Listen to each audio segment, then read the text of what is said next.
Pemirsa, guna memastikan ketersediaan stok pupuk bersubsidi menjelang musim tanam serta aksi adanya penimbunan pupuk bersubsidi di Kabupaten Jember, Asosiasi Petani Pangan Indonesia atau APPI Jatim bersama Pupuk Indonesia Jatim melakukan sidak di salah satu gudang penyangga pupuk Lini 3 dan kios pupuk di Kecamatan Sumbersari.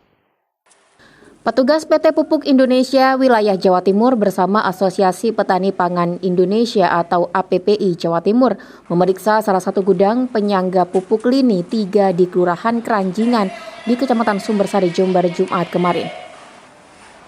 Dalam pemeriksaan ini, petugas memfokuskan pada pupuk bersubsidi seperti urea dan NPK, serta pupuk bersubsidi lainnya yang siap didistribusikan. Sidak ini untuk memastikan stok ketersediaan pupuk bersubsidi aman dalam memasuki masa tanam, serta mencegah aksi penimbunan pupuk oleh oknum tak bertanggung jawab. Dari sidak ini, Sri Purwanto, manajer penjualan pupuk Indonesia Wilayah Jawa Timur 3 menyebut jika stok ketersediaan pupuk bersubsidi di Kabupaten Jember saat ini masih tersedia 4.203 ton pupuk urea dan 1.724 ton NPK yang siap disalurkan pada petani. Untuk di Jember, stoknya kita ada 4.203 ton untuk urea, terus untuk NPK-nya ada 1.724 ton untuk NPK pusat. Kebutuhan cukup, kebutuhan ke depan cukup, dan itu pun masih moving, kita masih ada keluar masuk pupuk. Pengiriman itu in transit ada, jadi pergerakannya masih nanti nambah lagi untuk stok. Di gudang ini alhamdulillah nggak ada temuan. Kebetulan di gudang Keranjingan ini untuk ureanya ada 917 ton, NPK-nya ada 163 ton. Sebenarnya untuk fenomena kekurangan itu tidak ada ya Pak. Jadi memang untuk petani yang mau mendapatkan pupuk bersubsidi itu harus terdaftar di ERDKK. Terus maksimal lahan itu 2 hektar.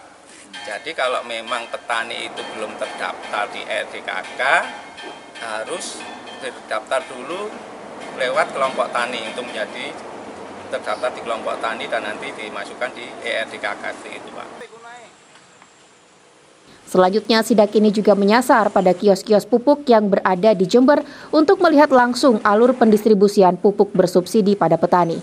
Ketua Asosiasi Petani Pangan Indonesia APPI Jawa Timur Jumantoro menyebut jika tidak ada kelangkaan pupuk bersubsidi.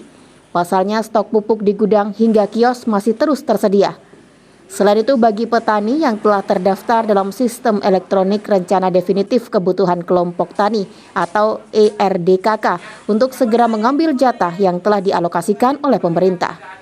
Bahkan Jumantoro berharap pola penyaluran pendistribusian pupuk bersubsidi ini dapat lebih mudah lagi dan alokasi pupuk juga sesuai dengan jenis tanaman petani.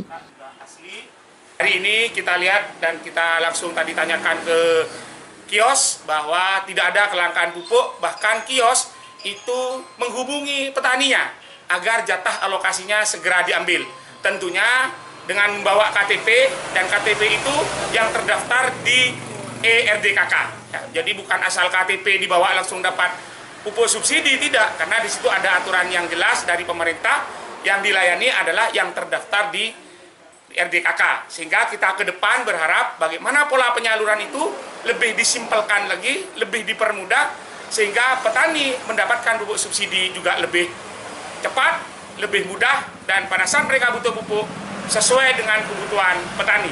Sehingga keluhkan hanya yang komoditi itu jangan hanya 9 komoditi, tapi kembalikan kepada 70 komoditi. Yang kedua, penuhi sesuai dengan kebutuhan real petani. Salah satu contoh, kebutuhan jagung itu rata-rata di atas 5 kintal per hektar. Tetapi pemerintah hanya mengalokasikan 3-4 kintal. Sehingga pada saat mereka kurang, mereka merasa langka dan dikasih pupuk, padahal alokasinya memang seperti itu. Diketahui selain melakukan sidak di kios pupuk dan gudang penyangga pupuk di Kelurahan Keranjingan, petugas juga melakukan pemeriksaan di gudang penyangga pupuk bersubsidi di Kecamatan Rambi Puji, Jember. Imam Hamdani, FTV Jember, melaporkan.